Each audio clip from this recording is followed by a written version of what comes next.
Hello আমার দুষ্ট প্রিয় মিষ্টি বন্ধুরা, তোমরা সকলে কেমন আছো? বন্ধুরা, তোমাদের জন্য নতুন একটি গল্প নিয়ে চলে আসছি। বন্ধুরা, তোমরা আমাকে যে পরিমাণ সাপোর্ট করেছো সেটা বলার মতো ভাষা নেই আমার কাছে। বন্ধুরা, গল্পটি না টেনে শেষ পর্যন্ত দেখলে আশা করি তোমাদের দাঁড়িয়ে যাবে এবং তোমরা হাতের কাজ করতে বাধ্য হবে। চলুন বন্ধুরা, গল্পটি শুরু করি। আমাকে ভালোবেসে ফুল দেওয়ার জন্য থ্যাংক ইউ, কিন্তু আমি তোমাকে ভালোবাসতে পারবো না। তোমার সঙ্গে প্রেমটেমও চলবে না। I am extremely sorry. এমন একটি উত্তরের জন্য প্রস্তুত ছিল পালন, কারণ ইন্টার ফার্স্ট ইয়ারে পড়া এই মেয়েটি মাত্র ৩ মাসেই কলেজে বেশ খ্যাতি অর্জন করেছে। প্রথমত, বাংলা বিভাগের নতুন লেকচারার মাহের খানের একমাত্র ছোট বোন সে। দ্বিতীয়ত, এই মেয়েটি ভয়াবহ রকমের বিচ্ছু। সর্বক্ষণ তার মাঝে একটা ছটফটে ভাব বিরাজমান। সিনিয়র আপু ভাইয়াদের অনেকেই তাকে ভীষণ ভয় করে চলে, অনেকে আবার খুব ভালোবাসে। সবচেয়ে বড় কথা, সিনিয়র আপুরাই তাকে বেশি স্নেহ করে। এর পেছনে অনেক বড় একটি কারণ তার সুদর্শন লেকচারার ভাইটি। ২৮ বছর বয়সী অবিবাহিত সুদর্শন লেকচারার পেলে অনার্স পড়ুয়া অবিবাহিত মেয়েরা বেসামাল অনুভূতিতে লুটোপুটি খাবেই। বয়স সবে ১৭ হলেও ভাইয়ের মতো বোনটিও কম নয়। ভাইয়ের চেয়ে দ্বিগুণ উজ্জ্বল গায়ের রং, তার গায়ে পায়ে খুব একটা বড় না হলেও ধবধবে ফর্সা ত্বক, গোলগাল শুভ্র মুখশ্রীর ঘনকালো বড় বড় পাপড়িতে বেষ্টিত চোখজোড়া দেখেই সমবয়সী সিনিয়র ভাইরা কপোকাত। ৩ মাসে কম প্রপোজ পায়নি সে। বরাবরই পালনের সঙ্গে ঘটে যাওয়া ঘটনা ঘটিয়েছে। এ নিয়েও তার খ্যাতির শেষ নেই। ন্যাশনাল ইউনিভার্সিটি হওয়ার দরুন ইন্টার, অনার্স, ডিগ্রি, মাস্টার্স সকল পর্যায়ের স্টুডেন্টস রয়েছে এখানে। পালন অনার্স প্রথম বর্ষের স্টুডেন্ট। পালনকে দিয়ে মোট ১৩টা প্রেমের প্রস্তাব প্রত্যাখ্যান করল হৈমি। এই ১৩ বারে ১২টা গোলাপ ঠিক গ্রহণ করেছে, বাকি একটা গোলাপ প্রপোজকারী প্রপোজ অ্যাকসেপ্ট না করাতে দেয়নি। এ নিয়ে অবশ্য এক চোট ঝগড়া করেছিল ছেলেটার সঙ্গে। ছেলেটার বাইকের সিটে চুইংগাম লাগিয়ে প্রতিশোধ নিতেও ভুলেনি। বর্তমানে অধিকাংশ ছেলেমেয়েরাই ইচড়ে পাকা, কিন্তু হৈমির বেলায় শুধু ইচড়ে পাকা নয়, মেয়েটি যেমন বাচাল তেমনি দুরন্ত। শান্তশিষ্ট প্রকৃতির মিষ্টিভাষী একজন গুণী শিক্ষকের বোন এমন অশান্ত কি করে হলো ভাবতে গেলেই মাথা ঘুরে যায়। রুদ্রসহ তার সাঙ্গপাঙ্গরা মোটেই হৈমির এইরূপ আচরণের জন্য প্রস্তুত ছিল না। রুদ্র চোখ মুখ কুচকে সিগারেটের ধোঁয়া উড়াতে ব্যস্ত। আগ্রহ নেই, অথচ বিরক্তি আকাশ ছোঁয়া। ঝিনুক, আবির সহ বাকি সকলেই কিংকর্তব্যবিমুখ। এরা একে অপরের দিকে বিস্মিত চোখে চাওয়া চাওয়াই করছে। গোলাপ ফুল নিয়ে চঞ্চল পায়ে ঝিনুকের সামনে এসে দাঁড়াল হৈমি। পালন ক্লান্ত মুখে সেই তখনই ভার্সিটিতে ঢুকে পড়েছে। তার ইনকোর্স পরীক্ষা চলছে। পরীক্ষার সময় হয়ে যাওয়াতে আর দেরি করেনি। তো ভাইয়া কি বলছিলেন? মাহের ভাইয়ার সঙ্গে আমার কি সম্পর্ক তাই তো? হৈমি এসে একদমে কথাটা বলতেই হতভম্ব দৃষ্টিতে তাকিয়ে মাথা নাড়াল ঝিনুক। আবির ঘন ঘন চোখের পলক ফেলছে। তার দৃষ্টি একবার হৈমির মুখের দিকে তো আরেকবার হাতে থাকা লাল গোলাপটির দিকে ছুটোছুটি করছে। হৈমির উত্তর দেওয়ার তেমন তাড়া নেই। সে এক এক করে সকলের দিকে দৃষ্টিপাত করল।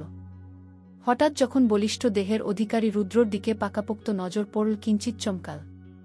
ঘন ঘন চোখের পাপড়ি নাড়িয়ে আপাদমস্তক রুদ্রকে দেখতে শুরু করল। চিত্ত চঞ্চল হয়ে উঠল ভীষণভাবে। চোখের পাতা এলোমেলো নড়চড় করতে করতেই গোলাপটা নয়নের হাতে দিল। নিজের দুহাত কোমরে রেখে অভিজ্ঞ ব্যক্তির মতো সূক্ষ্মভাবে তাকিয়ে রইল। আবির রুদ্রর পাশ ঘেঁষে ফিসফিস করে বলল, দোস্ত দেখ তোকে কেমনে দেখতাছে। রোহিঙ্গাদের যেমনে দেখি অমনে তোরে দেখতাছে। এইটা কোনো কথা হইল? তুই কিছু বল, আমার কিন্তু মেজাজ খারাপ লাগতাছে। আবিরের কথা শুনে রুদ্র ঠোঁটের কোনায় সিগারেট চেপে এক পলক তাকাল হৈমির দিকে। সত্যি সত্যি মেয়েটা ভূত দেখার মতো দেখছে তাকে। গোলগাল মুখের গোল গোল চোখ যেন গিলে খাচ্ছে। পা থেকে মাথা অবধি বিরক্তি ভঙ্গিতে অতি সূক্ষ্মভাবেই দেখল রুদ্র। বডি ফিগার দেখেই চট করে বুঝে নিল নিতান্তই বাচ্চা একটা মেয়ে। এর সঙ্গে মাহেরের কোনো কিছু থাকতে পারে বলে মনে হল না। আবার সন্দেহ হল, যতটুক বুঝল মেয়েটার চরিত্রে ঘাপলা আছে। ভালো মেয়েরা নিশ্চয়ই এত কথা বলে না, এভাবে একটা ছেলের থেকে গোলাপ ফুল নেয় না। তাছাড়া আজকাল পুরুষদের এমন কচি মেয়েদের প্রতিই ঝোঁক বেশি। যত শিক্ষিতই হোক, অল্পবয়সী মেয়েদের প্রতি লোভ বেশিরভাগ পুরুষেরই রয়েছে। বিতৃষ্ণায় বুকটা ভরে গেল। তরিতবেগে দৃষ্টি সরিয়ে অন্যদিকে তাকাল। ক্ষণকাল সময় পেরোতেই হৈমির দিকে আঙুলে তুড়ি বাজিয়ে গম্ভীর রু কণ্ঠে বলল, এই মাহেরের সঙ্গে তোমার কি সম্পর্ক? যা প্রশ্ন করেছি জাস্ট সেটার উত্তর দিয়ে বিদায় হও। নয়তো এমন হাল করব মানুষকে মুখ দেখাতে পারবে না। আতকে উঠল হৈমি। সম্বিত ফিরে পেয়ে কোমর থেকে দুহাত সরিয়ে এক ঢোক গিল। পিটপিট করে কতক্ষণ তাকিয়ে যেই কিছু বলতে যাবে অমনি পেছন থেকে নয়ন ওর মুখ চেপে ধরল। শঙ্কিত কণ্ঠে বলল, মাহের স্যার ওর আপন বড় ভাই। ব্যাস আর একটা শব্দ উচ্চারণ করল না নয়ন। প্রাণের বান্ধবীটিকে নিয়ে প্রচণ্ড আতঙ্কগ্রস্ত হয়ে একটি রিকশা ডেকে উঠে পালিয়ে গেল। রিকশা চলছে হৈমির বাড়ির দিকের রাস্তায়। 1 মিনিট সময় ধরে নয়ন ভয়াতুর কণ্ঠে অনেক কথাই বলেছে হৈমিকে। তার ধারণা রুদ্রসহ ওর সাঙ্গপাঙ্গরা সন্ত্রাস হবে। আর তাদের লিডার হচ্ছে রুদ্র। ওই তো লম্বা লম্বা চুল, মুখ ভর্তি বড় বড় দাড়ি, চোখ, মুখের ভাব, কণ্ঠস্বর সবটাতেই পাক্কা সন্ত্রাসের প্রতিচ্ছবি ফুটে উঠেছে। কি বিশ্রীভাবে সিগারেট খায়। নাক কুচকে রইল নয়ন। বাড়ির সামনে রিকশা আসতেই হঠাৎ হৈমি চিৎকার করে উঠল। নয়নকে আকস্মিক জড়িয়ে ধরে বলল, দোস্ত ফাটাফাটি। কি? ফাটাফাটি রকমের ক্রাশ খেয়েছি। ভয়কাতুরে কণ্ঠে নয়ন বলল, প্লিজ এটা বলিস না তুই ওই সন্ত্রাসটাকে দেখে ক্রাশ খেয়েছিস। দোস্ত, এ জীবনে আমি কাউকে দেখে ভয় পাইনি। কারো কথায় আমার গলা শুকিয়ে যায়নি। বুকের ভিতর ধরাস করেও ওঠেনি। কিন্তু আজকে, হায়, আমি ভাবতে পারছি না। তাড়াতাড়ি নাম, একটা সেলিব্রেশন হওয়া উচিত। রিকশার ভাড়া মিটিয়ে নয়নকে নিয়ে টানতে টানতে বাড়ির ভেতরে ঢুকল হৈমি। নয়নের হাত পা এখনও কাঁপছে তখনকার পরিস্থিতি মনে করে। কি চেহারা, কি কণ্ঠস্বর, কি ভয়াবহ হুমকি। পুনরায় গা শিউরে উঠল তার। অথচ হৈমি কিনা ক্রাশ খেল। মেয়েটা কি সত্যি পাগল? যুব উন্নয়ন ক্লাবের সভাপতি রাদিফ শেখ, রুদ্রর বড় চাচার বড় ছেলে। তার ফোন পেয়েই ক্লাবে ছুটে গেছে রুদ্র। সেখানে যাওয়ার পর দেখল ছোটখাটো একটি জটলা বেঁধে আছে। রুদ্রকে দেখে অনেকে জড়সড় হয়ে গেল। রাদিফ জটলার ভিতর থেকে বেরিয়ে এসে রুদ্রর কাছে গেল। রুদ্রকে দেখে জটলার ভিতরে থাকা প্রতিটি মানুষের হাঁটু কাঁপতে শুরু করেছে। কারণ ক্লাবের পেছনের জঙ্গলে দুটো ছেলেমেয়ে অশ্লীল কাজে লিপ্ত হয়েছিল। তখনই ক্লাবের কয়েকজন সদস্য ধরে বেঁধে নিয়ে এসেছে। এখন তারা জটলার মাঝখানে মাথা নিচু করে চোখের পানি ফেলছে। সমস্ত ঘটনা শুনতেই রুদ্রর চোখ কান উভয় রক্তিম হয়ে উঠল। দুহাত মুষ্টিবদ্ধ করে রাগ নিয়ন্ত্রণ করার চেষ্টা করেও পারল না। তড়াক করে এসে জটলার ভেতর ঢুকে ছেলেটাকে এলোপাথারি আঘাত করল। মেয়েটার গালেও কয়েকটা থাপ্পড় লাগিয়ে দিয়েছে। রাদিফ ওকে টেনেটুনে সরিয়ে এনে থমথমে কণ্ঠে বলল, রুদ্র, মাথা ঠান্ডা কর, একটা সমাধান দে। ছেলেটা আমার বন্ধুর ছোট ভাই। বড় বড় করে নিঃশ্বাস ছেড়ে নীরস কণ্ঠে রুদ্র বলল, মেয়ের পরিচয় কি? রাদিফ মেয়ের পরিচয় দিতেই রুদ্র প্রয়োজনীয় কাগজপত্র রেডি করে কাজী ডেকে বিয়ে পড়ানোর ব্যবস্থা করতে বলল। ছোট ভাইয়ের পরামর্শে রাদিফ তার ছেলেপুলেদের দিয়ে সব ব্যবস্থা করে ফেল। বিকাল গড়াতে গড়াতে ছেলে মেয়ে উভয়ের পরিবারের সম্মুখেই বিয়ে পড়ানো হল। পাত্রপাত্রী বিদায় করে ক্লাব থেকে বেরিয়ে যাওয়ার পথে হঠাৎ পনির নামের রুদ্রর একজন চালা বলল, বস, আপনার নামে একটা চিঠি আছে। বাইকে বসতে বসতে ভ্রু কুঁচকে রুদ্র বলল, ঝেড়ে কাশ। ইয়ে মানে লাভ লেটার পাঠিয়েছে এক মেয়ে। আশ্চর্য হয়ে বাইক থেকে নেমে দাঁড়াল রুদ্র। বাইকের পেছনে ঝিনুক বসতে নিয়ে আবার নেমে দাঁড়িয়েছে। সেও অবাক চোখে পনিরের দিকে তাকিয়ে আছে। রুদ্র ভ্রু কুঁচকে তাকিয়ে বলল, আমি একজন সন্ত্রাস। একজন সন্ত্রাসকে যে মেয়ে লাভ লেটার পাঠায় সে মেয়ে আরও বড় সন্ত্রাস। 24 ঘণ্টা সময় দিলাম, 24 ঘণ্টা। এর মধ্যে ওই মেয়েকে আমার চোখের সামনে দেখতে চাই। প্রয়োজনে ঘরে ঘরে তল্লাশি করবি। পনির বলল, ভদ্র ঘরের মেয়ে বস। বড় একটা ভাই আছে, কলেজে লেকচার দেয়। নাম কি? মাহের খান। বোনের নাম? হৈমন্তিকা জাহান হৈমি। ঝিনুক আতঙ্কিত হয়ে মুখে হাত দিল। রুদ্র কপাল কুঁচকে ঝিনুকের দিকে চেয়ে গম্ভীর কণ্ঠে বলল, বোনের তো লুজ ক্যারেক্টার দেখছি। ভাইয়ের বিষয়ে আরেকটু খবর নে ঝিনুক। আমার বোনের গোটা জীবনের বিষয় এটা।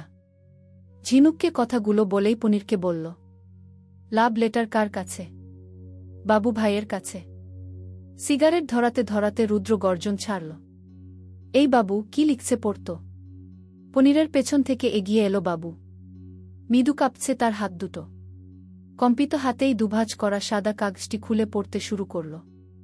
এই যে গুন্ডা, থুরি গুন্ডাদলের হেড। আপনাকে আই লাভ ইউ অর্থ হচ্ছে আপনাকে আমার মতো এই দুষ্টু মিষ্টি সুন্দরী রমণীটি ভালোবাসে। আপনাকে আমি আমার প্যারাসিটামল হিসেবে চাই, আপনাকে আমি আমার অ্যান্টাসিড হিসেবে চাই। আপনাকে চাই ও গুন্ডা আপনাকে কিন্তু চাই। আসসালামু আলাইকুম গুন্ডা। সালামের জবাব দেওয়া ওয়াজিব, আশা করি দুদিনের ভেতরে জবাব পাব। চিঠিতে লেখা ভাষাগুলো কর্ণগোচর হতেই প্রচণ্ড ক্রুদ্ধতার সঙ্গে তেরে এলো রুদ্র। খপ করে চিঠিটা ছিনিয়ে নিয়ে বলিষ্ঠ হাতে মুচড়ে মাটিতে ফেল। চোয়াল শক্ত করে চিবিয়ে চিবিয়ে বলল, বেয়াদব মেয়েটার আজ এমন অবস্থা করব যে পরবর্তীতে আমাকে লাভ লেটার তো দূরের কথা, আমাকে কল্পনা করতেও ওর রুহ কেঁপে উঠবে। তরিতগতিতে বাইকে ওঠে ঝিনুককে পেছনে বসতে বল। ঝিনুক বসতেই বলল, মাহের খানের বাড়ির পথ বল। ঝিনুক মাহেরের বাড়ির ঠিকানা বলতেই রুদ্র সেদিকে বাইক ঘোরাল। 15 মিনিটের পথ মাত্র 5 মিনিট গিয়েছে। এমন সময় কল পেল বড় চাচি জেরিনের। সে জানাল সূচনাকে দেখতে এসেছে তার বান্ধবী। তাই রুদ্রকে যত তাড়াতাড়ি বাসায় ফিরতে হবে। ফোনে কথা শেষ করে রুদ্র বাইক ঘোরাতে ঘোরাতে বলল, মেয়েটার কপাল ভালো। বাড়িতে ঢুকতেই দেখতে পেল বোরখা পরিহিত একজন মহিলা সূচনার পাশে বসে আছে। নিকাব খোলা থাকায় মহিলাটির বয়স আন্দাজ করল 50-এর মধ্যে। রুদ্রকে দেখতেই চাচি জেরিন বলল, এই তো আমাদের রুদ্র এসে গেছে। হামিদা, এটাই আমার ভাতিজা, সূচনার বড় ভাই। মহিলাটি সৌজন্যপূর্ণ হেসে রুদ্রকে বলল, আসসালামু আলাইকুম। কেমন আছো বাবা? আমতা আমতা করে অত্যন্ত গম্ভীর স্বরে রুদ্র বলল, ওয়ালাইকুমুসসালাম। বাকিটুকু জবাব দিল না সে। দনমনো করে দাদিনের পাশে গিয়ে বসল। হামিদা রাগ করলেন না।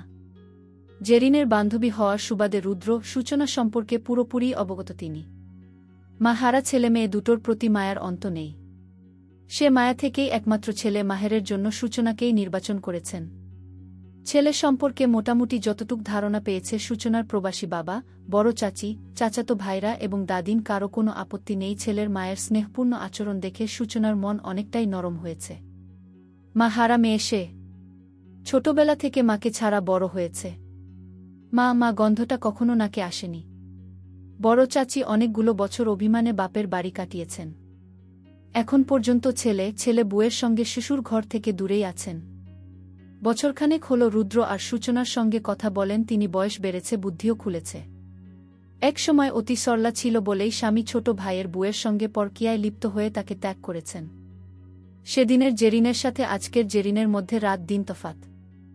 নিজের বাচ্চাদের বুকে টেনে রুদ্র সূচনার থেকে এতদিন মুখ ফিরিয়ে থাকলেও এখন তিনি বুঝতে পেরেছেন এই সন্তান দুটোর কোনো দোষ নেই। মায়ের পাপের অংশীদার তারা কোনোভাবেই নয়। ঠিক যেমন তার ছেলেরা বাবার পাপের অংশীদার নয়, তেমনি রুদ্র সূচনাও। তাই তো সূচনার এমন খারাপ পরিস্থিতিতে পাশে এসে দাঁড়িয়েছেন তিনি। শাশুড়ির সঙ্গে পরামর্শ করে বান্ধবী হামিদার ছেলের সঙ্গে বিয়ের কথা এগিয়েছেন। এ নিয়ে চাচির প্রতি কৃতজ্ঞতার শেষ নেই রুদ্রর। সূচনাও ভাই আর